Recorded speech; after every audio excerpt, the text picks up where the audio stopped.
I'm Jane Peden, author of the contemporary romance, The Millionaire's Convenient Arrangement, and you're watching Mr. Media. I'm Bob Andelman, and this is Mr. Media Interview. You can see, hear, and read more than 1,000 of my previous celebrity interviews at MrMedia.com. That's MRmedia.com. Subscribe to the show on YouTube, iTunes, Apple News, Google Play, or Stitcher, and follow us on Twitter and Facebook. On today's show, I'll talk to Jane Peden, Florida trial attorney by day, contemporary romance novelist by night. She just released the second book in her Miami Lawyers series, The Millionaire's Convenient Arrangement. Stick around.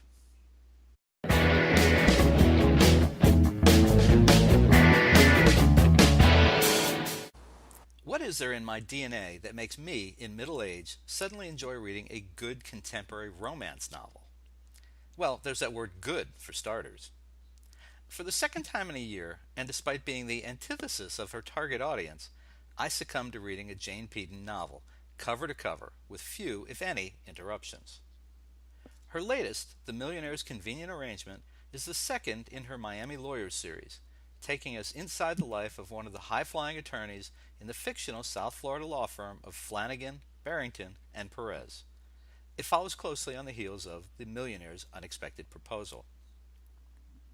Peden, herself a Florida trial lawyer, tells a fast-moving tale of people who feel real. Not that I've grabbed them, but you know what I mean. Their public and private lives are challenged by issues with which most of us can identify, although their sex lives are probably a little hotter and more creative than most. Honestly, I liked Peden's first novel so much, I published her second under the Mr. Media Books imprint. How's that for commitment? This is her second appearance on Mr. Media. Jane Peden, welcome back to Mr. Media. Thank you. It's wonderful to be here today. Good to have you. Not that we haven't seen you since. That's But right. yeah, but good to reconnect here back on Mr. Media. Jane, this is one really lively law firm that you have cooked up in Miami, and I imagine there are a few South Florida attorneys who really want to go to work for Flanagan, Barrington, and Perez, huh? It may even inspire a lot of people to go to law school because I think it's a very exciting career, which it is, of course, but maybe not quite as exciting as the lawyers in my Miami law firm. A little bit of LA law going on, do you think? Oh, maybe a little bit. And I think, people really love to watch TV shows about lawyers and read about lawyers. And probably that's because you only see the exciting parts, in TV. So I've tried to, keep the dull, boring stuff out of my books too, and only focus on the exciting parts in their professional lives and especially their personal lives. Yeah, we don't see the hours in the law library, highlighting stuff and going over torts and doing interviews and all that kind of the day-to-day dull stuff. We see the sexy stuff, the, That's right. the They benefits just of waltz, they just waltz into court and come out with those big verdicts that, in real life, you spend 5 years working on the case. exactly, And it exactly. settles on the courtroom steps, and you never get to have the big show. So, but I, in my books, then everything is much more exciting. Well, yes, and I mean, I know that I know plenty of attorneys, and there are plenty who have never even spent a day in court. That's just not the nature of what they practice and that thing. What I wondered is, I know that you're a sole practitioner. You run your own office. You have your own place. But did you ever work in a large firm? Yes, I actually started out my career in one of the really large international law firms. Hmm. And there was, well, at that time was a Chicago-based firm called Rudnick and Wolf, and then it later merged with DLA Piper, which is one of the big powerhouse law firms. But I can remember when I started, and I think there were something like 300, men who were partners and one woman. It's all changed. It's all changed now, of course. But I lived that whole life of the long, long days and the billable hours and kind of the excitement of the big law firm. And it was an interesting experience. So I've worked in a huge law firm. I've worked in I guess, kind of a smaller, mid-sized local law firm. And now I'm on my own. And all things considered, I really like being on my own the best. I could understand that. But while you were in Rudnick and Wolf or any of the others that followed, I mean, were you seeing any of this kind of behavior? I don't mean, most of what happens in your books happens off hours. It's not like there's there's not sexy talk in the office. There's no sexual harassment in the office. There's no that kind of thing. But the lawyers are interesting and leading interesting lives. Were there some lawyers in the offices in the firms where you worked that were more colorful than others, for example? Oh, I think there were. I think the most scandalous thing that ever happened actually in the office was when a young lawyer kissed a paralegal in the elevator, and everybody talked about that for months. Of course, this was years ago, and probably would be written up for sexual harassment if it happened today. But there were a lot of things going on in lawyers' personal lives, and it's so I draw on a little bit of the past experience, but none of it was really as exciting as what I portray in my books on this Miami law firm. Hmm. Mostly lawyers, a lot of the lawyers that I know, unfortunately, their romantic lives have to really take second place to their professional lives, and you hear a lot about spouses complaining that, we're in the office working for, 12 hours a day and spending most of our weekends there too, and it doesn't leave as much time for romance as the lawyers in my fictional firm have. Mm. Yeah, they seem to have a lot of time for romance. Oh, they do. That's what they make. You have to make it a priority. And they have a lot of energy for it too. Yes, yes, I would agree with that. So tell me this. So you had a lifetime basically to write book one. I mean, it's like a band. They have their whole lives to get ready for that first album, and but once it comes out, you're expected to turn around and do another pretty quickly thereafter. So what I'm wondering is, what did you learn from the first book, The Millionaire's Unexpected Proposal, that you were able to apply in book two, The Millionaire's Convenient Arrangement?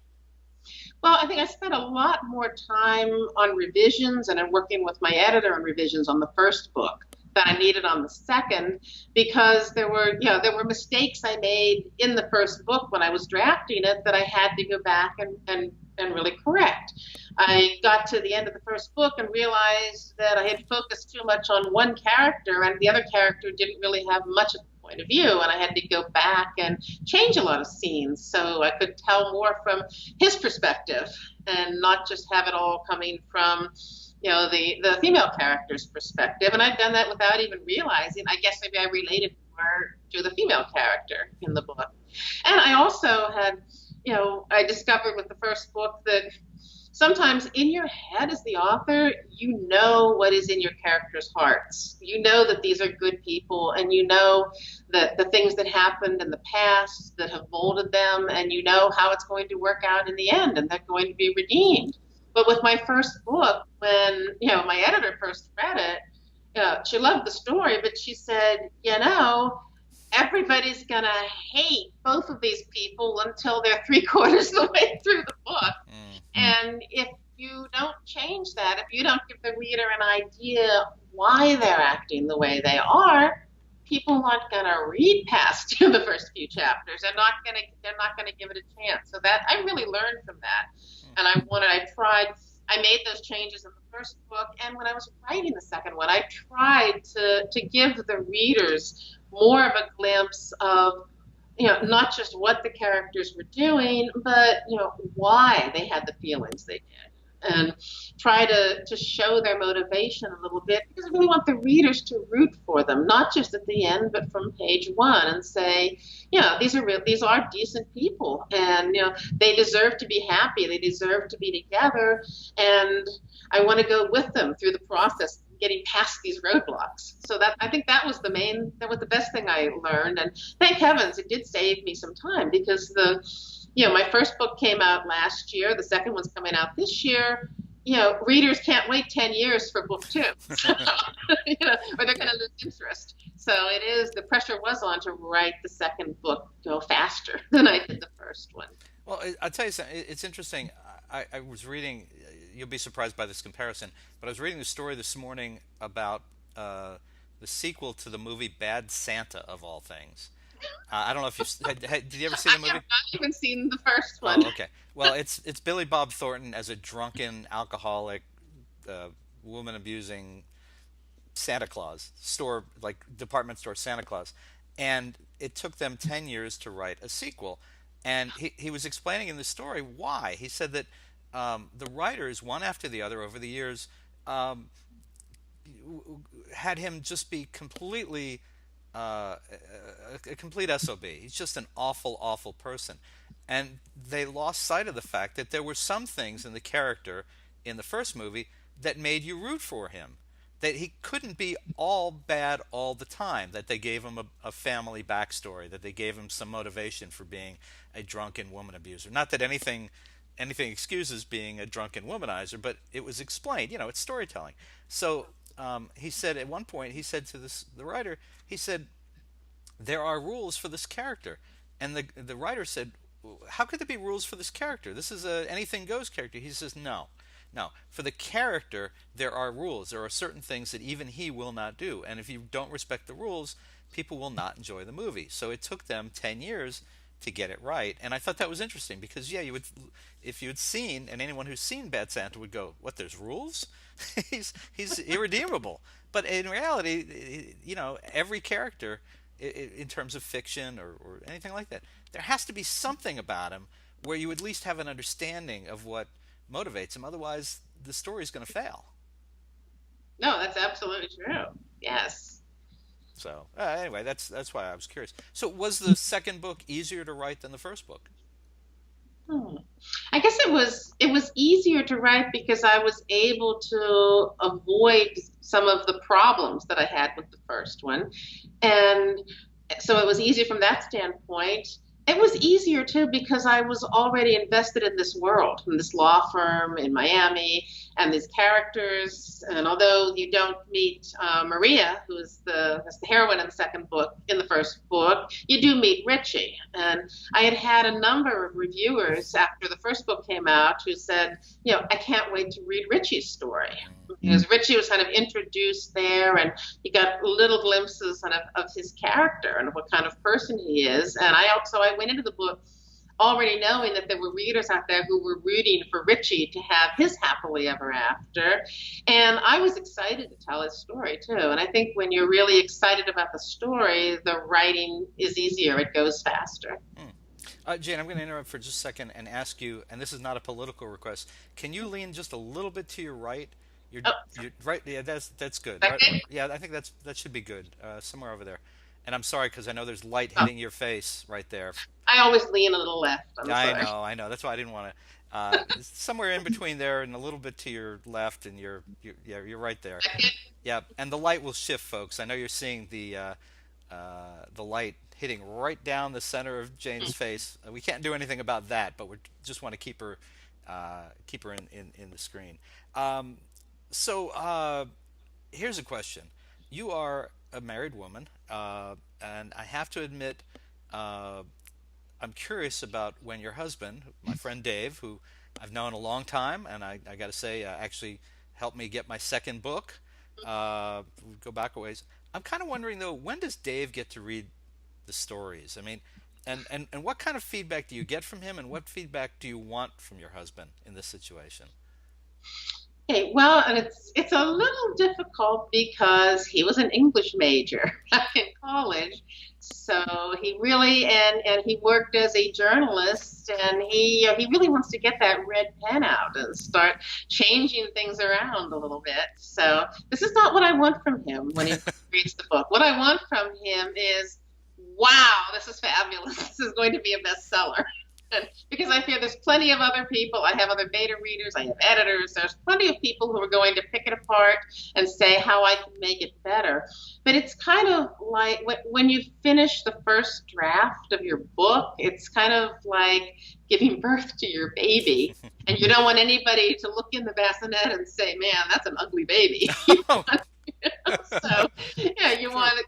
So I really need, at that point, I kind of need a cheerleader because it's just something you've worked really hard on it and you finally finished it. And what I'm looking for, I guess, from him, aside from just saying, yes, yes, this is great, is really more in general.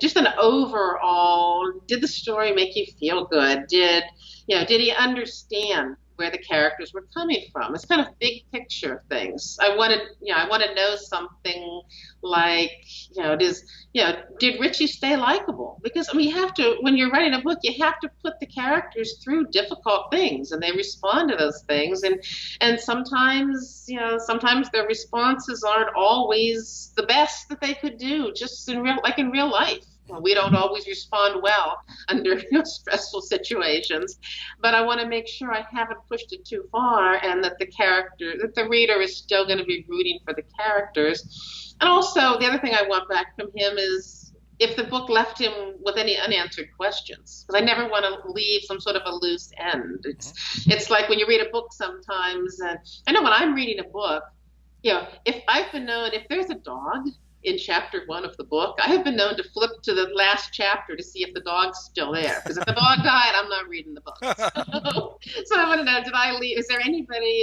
that happened in this book that he's still wondering about? Well, wait a minute, I still don't understand why somebody did this, or whatever happened to that. So it's big picture kind of things, and of course, the obligatory, "This is a wonderful book" comment.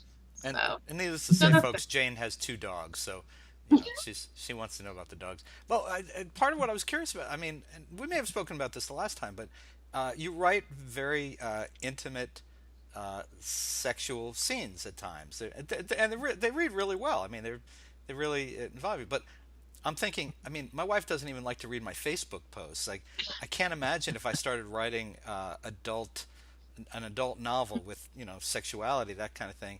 I can't imagine what the response would be. You've got a husband and 2 grown children, right? Yes. So is it difficult to deal with that, or is it I'm asking sincerely because I'm really curious what that's like. Well, my husband's fine with it, and it's like I write sexy books, but they're not erotica. I mean, it's kind of like a line that I don't cross. I try to write sex scenes that have, a lot of the characters' emotions involved in them, as opposed to, getting into more really graphic descriptions. So I guess that's kind of the fine line. It's the characters and the emotions that really drive, the sex scenes. And, they are sexy. Sex scenes, and that's part of the developing your relationship. And my husband Dave is fine with reading about the sex scenes. He's got no problem there. He hasn't actually critiqued any of them. That's so why he's got his red pen elsewhere. Okay. That's where I was going with that. I'm wondering, has he ever said to you, "Hey, Jane, so I'm reading this, and we haven't done this. Where did you get the idea? Are you stepping out on me? Is there something you need to tell me about here?" But no, just folks, she writes these scenes really well, and erotica is in the mind of the person who's reading it. I think they're very erotic where they are, and it's 2 people. You don't write casual sex. It's not. They're intimate encounters between people who have very strong feelings for each other. So I mean, I don't. Yeah, I like having that payoff in the book for the reader too, right. Because it's and there's different tastes for different people. I mean, there are some readers who want you to close the bedroom door, but I feel like we've had the lead up, we've had the sexual tension, the developing relationship between the characters. I feel like the reader deserves to be there for the payoff when these people actually do get together and take their relationship to the next level. So that's one of the reasons that I write the sexy scenes too. I'm with you. So your lead characters this time are Richie and Maria, and I wondered how are they different in your mind from Sam and Camilla in book 1? Well, they've got part of the characters are very different. They're in very different backgrounds, and so their situation, is very different as well. Like in the first book with Sam and Camilla, I mean, Sam was a very successful attorney, and he's blindsided by a woman who shows up. We had a 2-week fling with in Las Vegas like 5 years ago, and she demands that he marry her, and she claims that she has his son. It's a kind of a secret baby story, and so that's what the tension really focuses on, and it's all trust issues between those characters that date back to a prior relationship that the 2 of them had. That was actually was a casual fling that they had. what's different with Richie and Maria, there's a backstory and a history that connects them too, but it's not a romantic history at all. Richie and Maria meet when Richie is he's really a nice guy. He grew up in a tough neighborhood. He became a lawyer, became successful. He spent the first part of his career working in the state attorney's office in Miami as a prosecutor, and then he left and founded this personal injury firm with his partners, and he's all about helping people. And he wanted the personal injury firm because he really wanted to help people who had been injured in serious accidents or who were the victims of faulty products, and try to to help them and get what they deserve. So he also is someone who, whereas his partners, Sam and Jonathan, might just write out a check to a charity, Richie, I mean, he'll put his money where his mouth is, but he goes and volunteers at his church's soup kitchen, every Wednesday night, and so he really wants to personally give back. That's where he meets Maria. Maria is a woman who had to come. She also came from a very very difficult and working class background and had to struggle, and lived in a neighborhood that was gradually kind of turning into gangs and violence as she was growing up. But she had escaped that. She's a very talented artist. She'd gotten a scholarship, and she got into a prestigious art program, but had to come back home. First of all, the first blow to her was while she was off studying art in a summer program in Italy, her twin brother got into a lot of trouble, started hanging out with gangs, and ended up being arrested for gun and drug charges and sent to prison. And she's always felt very, very unhappy and very bitter about that, because he had never been in trouble before. She feels like they just threw the book at him and locked him up for 10 years, and when he was just 18, and she felt that that he had just been in the wrong place at the wrong time and really wasn't involved in all the bad stuff that was going down. Right. So she's got that, but she goes off to college, to the art school, and then her mother, dies of cancer, and Maria has to come home before she's graduated college and take on raising her younger brother, Joey, who was 9 at that time. And she's doing her best, but she's, instead of the career she imagined, she's working at a restaurant during the day, and has a part-time job at an art gallery, but, she's not putting paintings on the wall. She's handing out hors d'oeuvres, and scheduling appointments. So she's kind of struggling, but she takes Joey and she's volunteering at the soup kitchen, and that's where she meets this guy, Richie, who is, very nice and makes a great first impression on her, and takes an interest in Joey, who by this time is 13 and is starting to get into a little bit of trouble himself. So to her distress. They meet each other there. Well, so one of the things that the books have in common is the through line of the child. In the first, it's that Sam has there may be a child that he's responsible for, and in this one, kind of pushing the plot along is Joey, who's older. So what I was wondering is, does writing these books and including children in the plot lines, in the storylines, is it more challenging than if you just wrote about adults and didn't have kids in the stories? It's something I really enjoy. I enjoy including children because I think having children in the story, sometimes it lets you see another side of the characters that you can, like in the first book, Sam may have been very cold a lot of times to Camilla because he resented the fact that, she never told him she was pregnant, and there's some hostility there. But you can see even though he can be cold to her, you can see his gentler side when he's dealing with his son. So, likewise in my current book, The Millionaire's Convenient Arrangement, Maria initially starts falling for Richie, but then she discovers very soon that in fact he was the prosecutor who put her twin brother in prison, and that's where a lot of the conflict comes out here. But you've seen both because she's been attracted to the side of him that's really trying to help out her younger brother and be a good role model to him and keep him out of trouble. But on the other hand, for the past 8 years or so, she's hated the prosecutor who she thought was just an ambitious young assistant state attorney who just wanted to make a name for himself and didn't care if people were guilty or innocent. He just wanted to rack up convictions. Right. So she's trying to reconcile, those two views of who Richie is. And part of, she sees him, so she knows he's been this tough, kind of cold-blooded prosecutor. But on the other hand, she sees him really going out of his way to help Joey out. So having the child in the book it gives me a wonderful vehicle to show the reader several different sides and to give them somebody else they care about too. Okay. Well, I want to ask you about one last thing before we kind of wrap up here.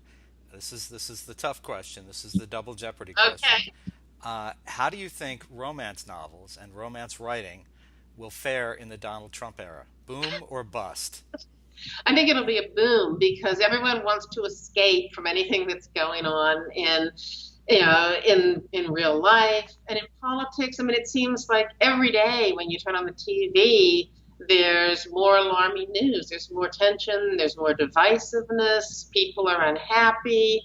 And people are arguing. And there's something very nice. One thing about romance novels is every romance novel is different, but they all have one similarity. You're going to have that happy ending. If it doesn't have a happily ever after ending, it's not a romance novel. Now, there are books out there that are love stories, but that's not the same thing. I mean, I don't know about you, but I hate a love story where you invest yourself in these characters and near the end of the book, one of them dies. And that's the original love story, isn't yeah, it?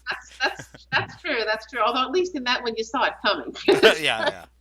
And I loved that book. But, I loved that book when I was younger. And now, I've seen a little too much of life where there's too many sad stories in real life. There's too many tragic endings. And when I sit back and pick up a book, but I want to root for these characters and have them win in the end. I want them to find, the happiness that they've been longing for. And that's why I love to read romance novels, and that's why I love to write them, because I really want to give that to somebody else. I want someone who's had a rough day to be able to sit down and escape for a few hours into a world that I created and know that when they get to the end of it, there's going to be, happiness and hope.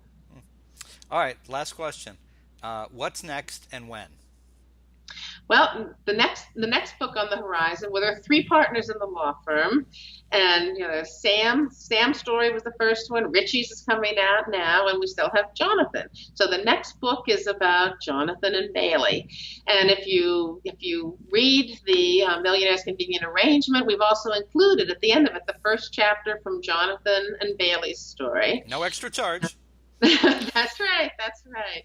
So, although with this series, I'm actually planning a 4-book series because, readers meet a character in the Millionaire's Convenient Arrangement who they will see later in the 4th book.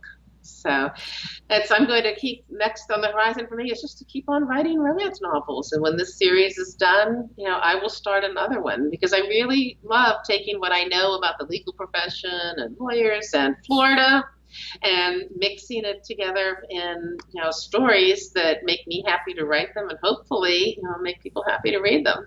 Okay, now a strong feminist like yourself has got to push those 3 partners at that Miami law firm to start adding women to the firm. I'm very surprised that someone who feels as you do has not forced a woman upon them and who's got to push her way up through the firm and show that she's the equal of any of the 3 main partners. So.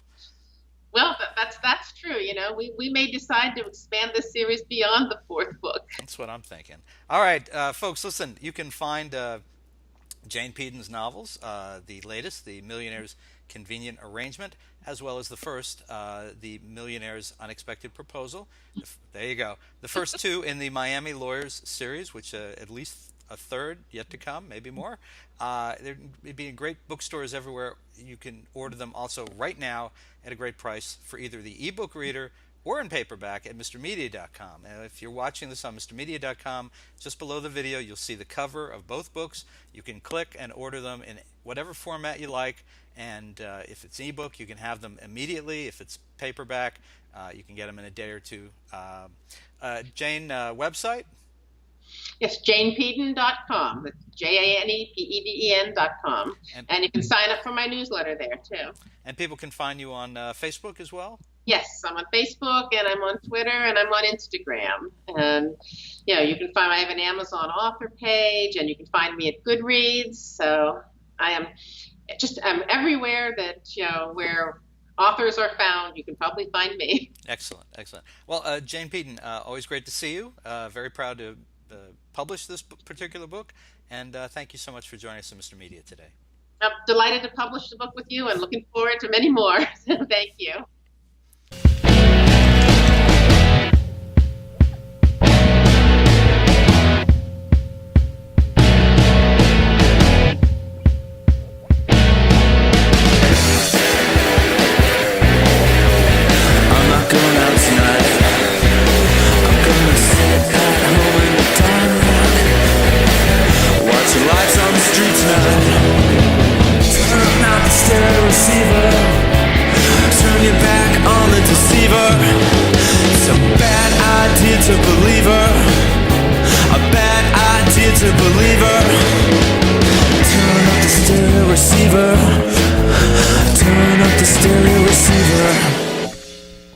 Mr. Media is recorded live before a studio audience full of women who came this close to getting one of their own in the White House in the new media capital of the world, St. Petersburg, Florida.